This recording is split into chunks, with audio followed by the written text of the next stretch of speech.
Hello friends, अगर आपको 1 करोड़ रुपए अर्न करने का चांस दिया जाए तो आप बिल्कुल भी चूकना नहीं चाहोगे।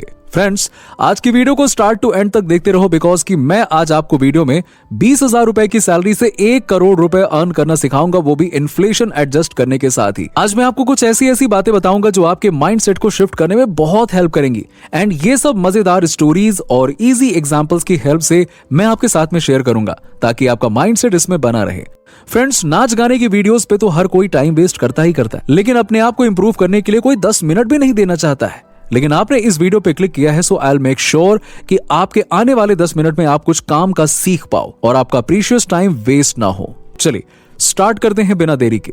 तो फ्रेंड्स, मिलिए 3 फ्रेंड्स से जिनका नाम है राज, आकाश और राकेश। ये तीनों एक कंपनी में जॉब करते हैं जो कि है फार्मा इंडस्ट्री से बिलोंग करती है और तीनों ही बिगिनर्स हैं, बिल्कुल नए हैं।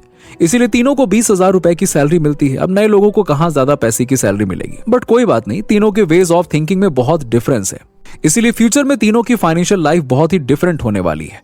तो सबसे पहले राज के बारे में जानते हैं। देखिए, राज एक मिडिल क्लास बैकग्राउंड से बिलोंग करता है और उसके घर में पैसे की बात बहुत ही कम होती है और अगर होती भी है तो उसके पेरेंट्स के बीच बहस वगैरह के रूप में होती है। वो बचपन से सुनता है कि पैसा लक का गेम है और हम जैसे मिडिल क्लास लोग बड़े ड्रीम्स नहीं देख सकते हैं। इसीलिए हमारा मोटिव ओनली एक सिक्योर जॉब को पाना होना चाहिए ताकि फ्यूचर में कोई प्रॉब्लम ना आए। यही रीजन है कि राज को भी इन सब बातों पे बिलीव हो चुका है कि अपने स्टेटस से ज्यादा सोचना ही नहीं चाहिए। तो जब उसको एक दिन उसके फ्रेंड्स ने बताया कि देख भाई, अगर तू आज थोड़ा थोड़ा सेव करेगा तो फ्यूचर में तू करोड़पति बन सकता है, तो राज ये सुन के न जाने क्यों बट ऑफेंसिव हो गया और उसको 2 बातें सुनाते हुए कहता है कि देख भाई, ये करोड़ों की बात ना तू मेरे साथ मत करना। जब तू खुद अर्न करके आएगा तो मैं बुढ़ापे में करोड़ों का क्या करूंगा। वैसे भी ये सब यूजलेस बातें होती हैं, फालतू की। आज SIP करो, फ्यूचर में करोड़पति बनो, ऐसा कुछ रियलिटी में होता नहीं है। राज यूं ही डिल्यूशन में लाइफ स्पेंड करता रहता था और दूसरों की दी गई फाइनेंशियल एडवाइस को वेस्ट समझ के इग्नोर करता रहा। स्टार्टिंग में उसकी सैलरी 20,000 रुपए थी, जिसमें से वो चाहता तो कुछ पैसे सेव कर लेता और उसे फ्यूचर गोल्स को मीट करने के लिए इन्वेस्ट कर देता, बट उसने ये नहीं किया। थोड़े बहुत पैसे जो उसने बचाए वो भी बस उसने सेविंग अकाउंट्स में ही रखे। आज उसको नौकरी करते हुए 40 साल हो चुके हैं। वो अब इतना थक गया है कि वो झुक कर चलता है, लेकिन उसको मजबूरन हर रोज उठ के काम करना पड़ता है क्योंकि अगर वो घर पे बैठ गया तो बच्चों पर बोझ बन जाएगा। आज उसकी सैलरी बढ़ के लाखों में हो चुकी है, लेकिन उसने कुछ भी सेव ही नहीं किया क्योंकि उसने सारा पैसा बच्चों को पढ़ाने, लिखाने और एक घर बनाने में लगा दिया। फ्रेंड्स, ये जो मैंने राज की कहानी बताई ना, ये एक पहला एग्जाम्पल उन लोगों के लिए है जो कहते हैं कि फ्यूचर में करोड़ों रुपए होने का फायदा ही क्या। ऐसी सोच वाले लोगों के पास ना तो आज कुछ होता है और ना ही फ्यूचर के लिए कुछ सेव कर पाते हैं, बस लाइफ लॉन्ग स्ट्रगल करते रहते हैं। देन सेकंड स्टोरी है आकाश की। आकाश भी एक गरीब फैमिली से आता है। उनके परिवार में भी पैसों की हमेशा कमी रहती है और पैसे को लेकर घर में उसके भी माँ बाप के बीच में लड़ाई झगड़े होते रहते थे। आकाश को यह माहौल बिल्कुल पसंद नहीं आता था, इसीलिए वो हमेशा से रिच बनने के ड्रीम्स देखा करता था और हर टाइम उसके दिमाग में बस यही चलता था कि वो किसी भी तरह से बस रिच बन जाए। वो इतना डेस्परेट था ना कि वो किसी भी हद तक जाने के लिए तैयार था। इसीलिए उसने जब अमीर बनने के ऑप्शंस के बारे में स्टडी किया तो उसे मालूम हुआ कि कुछ तरीके हैं जिससे अमीर हुआ जा सकता है, जिसमें से जल्द रिच बनने का ऑप्शन है बिजनेस और स्लो रिच बनने का ऑप्शन है इन्वेस्टिंग। बट एक तरीका और भी है जिसको कहते हैं ट्रेडिंग। ये जिस तरह से YouTube वीडियोस में दिखाया जाता है ना, तो उससे तो यही लगता है कि वाह, ये तो सबसे फास्टेस्ट तरीका है रिच बनने का। हाउएवर, इसके कुछ बुरे डार्क साइड्स भी हैं जिनसे अनजान आकाश बस इसमें कूद पड़ता है। उसने केवल इतना देखा कि एक तरफ इन्वेस्टिंग से ईयर में 12 से 13% के रिटर्न मिलते हैं, वहीं ट्रेडिंग से लोग YouTube पे 1 मंथ में ही रिटर्न जनरेट कर ले रहे हैं। जब उसने कैलकुलेट करके देखा कि 1 लाख के कैपिटल ट्रेडिंग से 10 ईयर्स में 8 करोड़ रुपए यानी कि 8 करोड़ रुपए से ज्यादा हो जाएंगे, तो उसके मन में ग्रीड पैदा हो गई और उसने जल्दबाजी में डीमैट अकाउंट खुलवा लिया और ट्रेडिंग करना स्टार्ट कर दिया। जैसे ही उसकी सैलरी आती, वो अपनी सैलरी घर ना भेजकर ट्रेडिंग अकाउंट में डिपॉजिट कर देता और ट्रेडिंग करता और एज यूजुअल लॉस करके सारी सैलरी उड़ा देता। स्टार्टिंग में तो उसने लालच के कारण ये सब कुछ किया, लेकिन बाद में वो लॉस को रिकवर करने के लिए ट्रेडिंग करता है। ट्रेडिंग के चक्कर में वो डेट के नीचे दब गया और रिच बनना तो दूर की बात है, खुद को और पुअर बना लिया। फ्रेंड्स, जब भी आपसे ट्रेडिंग से हाई रिटर्न्स के प्रॉमिस किए जाते हैं तो आप इस बात पर क्वेश्चन जरूर करें कि क्या ये प्रैक्टिकल भी है। बिकॉज 8 से 10% के मंथली रिटर्न्स का मतलब हुआ ईयर के 100 से 120 यानी कि 120% के रिटर्न्स। इतने तो वर्ल्ड के greatest trader of all time Jim Simons भी नहीं ले पाए हैं। वो भी सिर्फ 66% के ही रिटर्न्स ले पाए हैं, जो कि खुद में ही एक रिकॉर्ड है। और ये सब इसलिए हो पाया बिकॉज कि वो एक मैथ के जीनियस हैं। ये मैथ की पावर है, समझे आप। अब आते हैं राकेश की कहानी पर। चलिए इनकी भी कहानी जान लेते हैं। राकेश कम एज में ही काफी मैच्योर हो गया था। वो भी एक गरीब फैमिली से बिलोंग करता था, लेकिन उसके घर वालों ने उसकी अच्छी खासी परवरिश करी थी और उसको एक जेंटलमैन बनाया था। राकेश कम एज में ही काफी रिस्पॉन्सिबल पर्सन बन गया था। उसने स्टार्टिंग में ही अपना गोल क्लियर कर लिया था कि उसे इतने ईयर्स तक जॉब करनी है और इतने साल में रिटायर होना है, जिसके लिए उसने एक प्रॉपर प्लान भी बनाया। उसका प्लान कुछ यूं था कि सबसे पहले वो एक जॉब लेगा, जैसे भी जॉब मिलेगा चलेगा, बस सैलरी अच्छी होनी चाहिए, डिसेंट पेमेंट होना चाहिए और कंपनी टाइमली प्रमोशन देती रहे।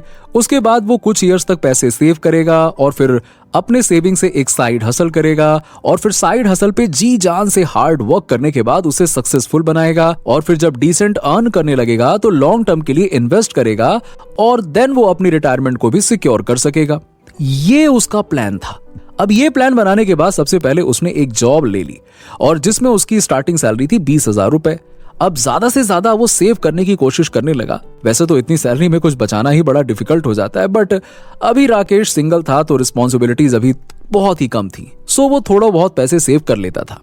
वो कुछ ईयर्स ऐसा करता रहा और अपने खर्चे में कमी करके वो पैसे सेव करता रहा और इसी बीच उसकी सैलरी भी थोड़ी बहुत इंक्रीज हो गई।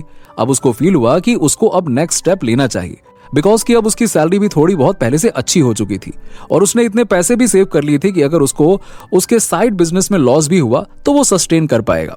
सो उसने अपने एक फ्रेंड के साथ में मिलकर एक बिजनेस स्टार्ट किया और उसके फ्रेंड की सेलिंग स्किल बहुत अच्छी थी, इसीलिए राकेश ने उसके साथ पार्टनरशिप कर लिया। सो अब सेल्स का पार्ट उसका फ्रेंड देखता था और ऑपरेशन राकेश हैंडल करता था अपने पार्ट टाइम में, बिकॉज कि ये अभी एक नया स्टार्टअप है।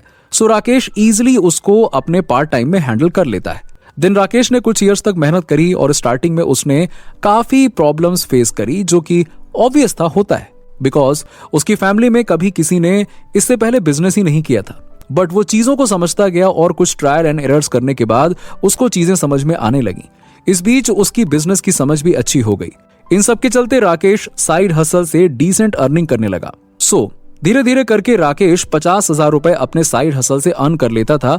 अब तक राकेश की सैलरी भी 30 से 35,000 रुपए हो चुकी होगी, बिकॉज कि उसको कुछ ईयर्स हो ही गए नौकरी करते हुए इस प्रोसेस में।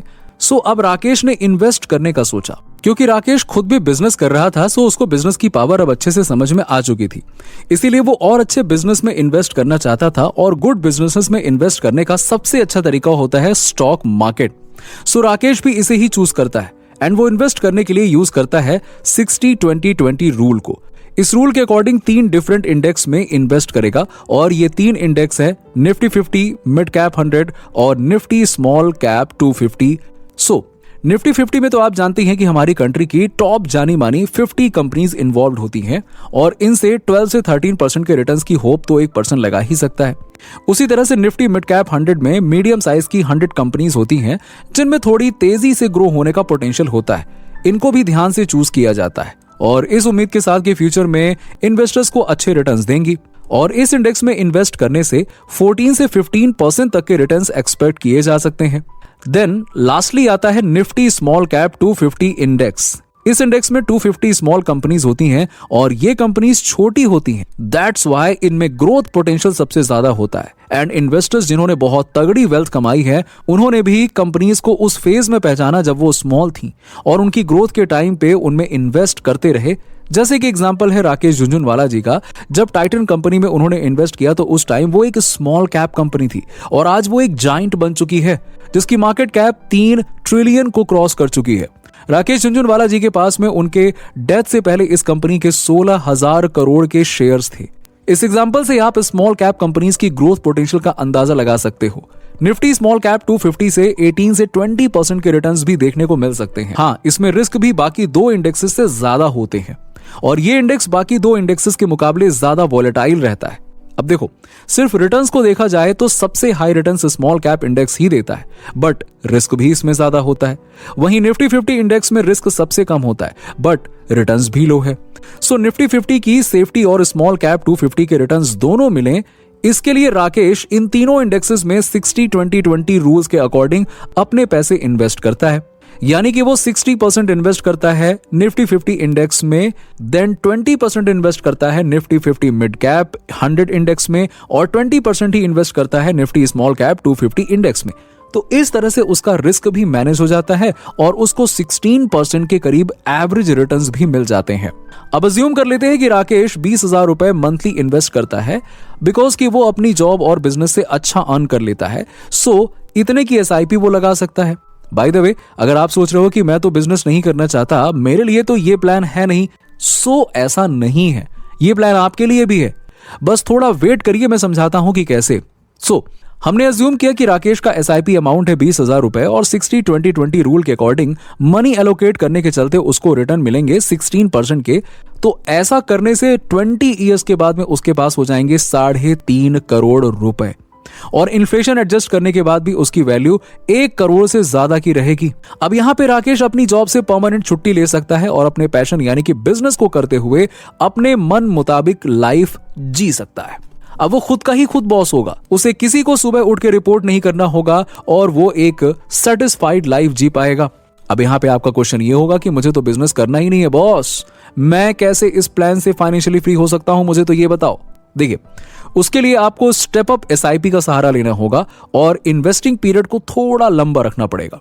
देखो, अब कहीं ना कहीं कुछ एक्स्ट्रा तो करना ही पड़ेगा ना। अगर आप बिजनेस नहीं करोगे या कोई एक्स्ट्रा इनकम सोर्स नहीं बनाओगे तो आपको एक्स्ट्रा ईयर्स के लिए इन्वेस्ट करना पड़ेगा। फॉर एग्जाम्पल, अगर आपकी सैलरी है 20,000 रुपए और आप स्टार्ट करते हो मंथली SIP 5,000 रुपए से इन्वेस्ट करना, फिर जैसे जैसे आपकी सैलरी बढ़ती है तो आप SIP के अमाउंट को भी इंक्रीज करते जाते हो।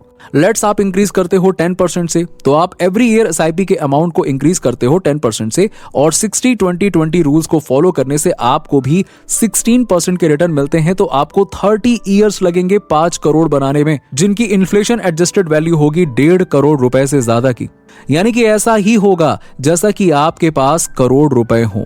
सो इस तरह से आप भी करोड़पति बन सकते हो इस प्लान की हेल्प से, और मिडिल क्लास ट्रैप को ब्रेक कर सकते हो। दोस्तों, आपको यहां तक की वीडियो जरूर पसंद आई होगी। अगर आपको वीडियो अच्छी लगी हो तो वीडियो को लाइक करें और ज्यादा से ज्यादा अपने दोस्तों के साथ में शेयर करें, और चैनल को सब्सक्राइब करना ना भूलें। मिलता हूं आपसे मैं नेक्स्ट वीडियो में, तब तक के लिए बाय बाय, टेक केयर।